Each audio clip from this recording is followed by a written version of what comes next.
30% of millennials and Gen Zers believe that they will not be able to afford to buy a home. This number has been steadily increasing, especially in the last few years. Who is to blame for this crisis? And is this intentional? Some believe that it is, citing the well-known quote mentioned at the World Economic Forum, and I quote, "You will own nothing, and you'll be happy."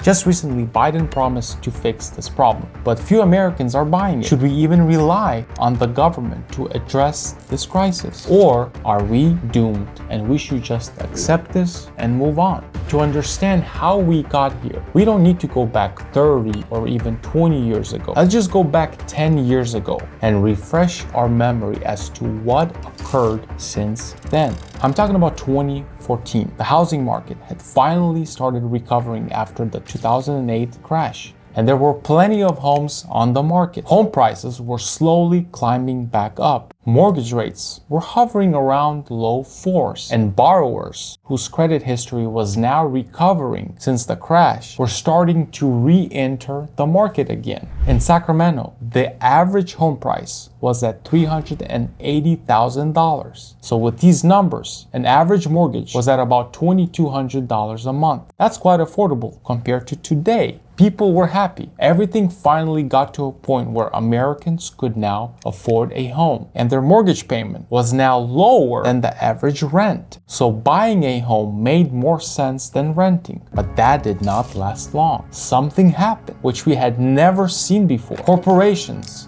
hedge funds, private equity firms swarmed in and started snatching up what was now discounted real estate. They were buying commercial real estate, multifamily, and yes, even single family homes. What was even more unusual, they were buying most of the homes that were in move-in, or also known as turnkey condition. I guess they knew that just in 5 to 10 years, that $40,000 remodel would triple in cost. So they were happy paying premium prices for the best homes on the market. At that time, we were very active in the real estate market, so we saw this all take place. As soon as our listings would hit the market, they had their agents write and submit all cash, full price offer with 7 to 10 day escrow, as is, and no contingencies. The average family looking to buy their first home could not compete with these buyers, as most needed a 30-day escrow with a 17-day loan and inspection contingency. Thousands of homes were sold to these investment companies instead of working families. This frenzy created a supply issue, so the prices shot up and continued to go up all the way through COVID. Then, as if that wasn't enough, post-COVID, there was another 30% increase in home values, which made housing even more unaffordable to a working family. Anticipating more growth, companies like Zillow, Opendoor, and other similar organizations decided to get in on the action. But soon they realized that there was already a lot of competition, and they ended up paying too much for these houses. So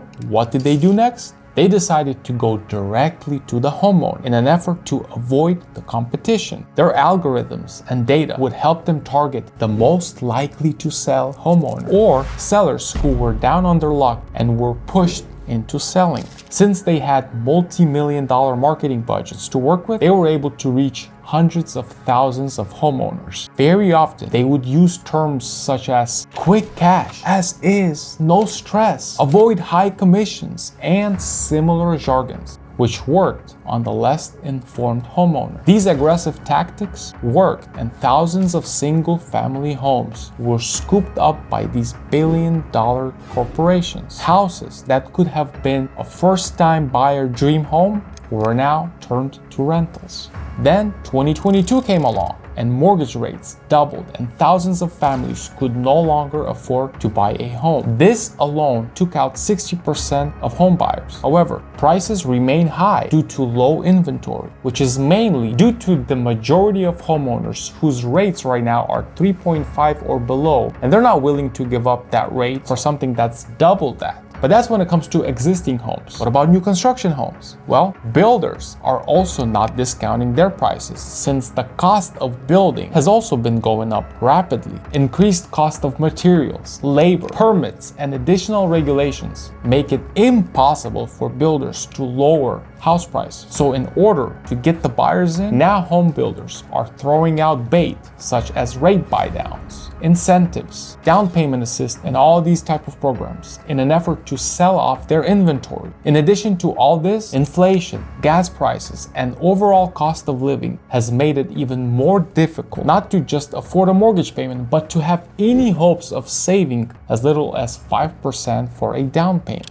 So now that we have an idea how this crisis has developed, the question becomes, what can be done about it? And is it possible to solve this crisis? I see the following 10 possible solutions to make homes affordable again. Solution number 1, flood the market with affordable housing. Number 2, incentivize construction of single-family homes. Solution number 3, develop subdivisions of smaller homes. Solution number 4, remove unnecessary regulation. Number 5, simplify the permitting process and cut the fat. Number 6, change zoning to allow more affordable housing. Number 7, economic opportunity for middle and low class. Number 8, make corporations sell off single-family homes. That's right. Number 9, never allow any more institutional single-family home buying. And number 10, 3% mortgage for first-time home buyer. Or make all mortgages assumable. I think we can do that. I am positive that if great minds come together with the right motive and attitude, we can see a huge turnaround.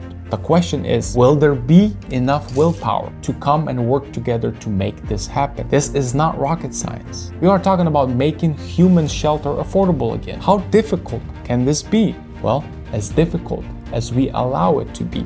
Now that we know what caused this crisis and potential ways of solving this, there is no reason to remain a helpless victim, but instead take action and get involved in local politics, study the candidates, and do your own due diligence. Stop letting the media manipulate you and tell you that there is no future for you, because we all know that that is a lie and their fear-mongering tactic, which they are experts in. Remember, the media is not interested in positive and hopeful stories. Those do not sell advertising. Yes, the home affordability crisis is real, but it can be solved as long as there is a will to do so.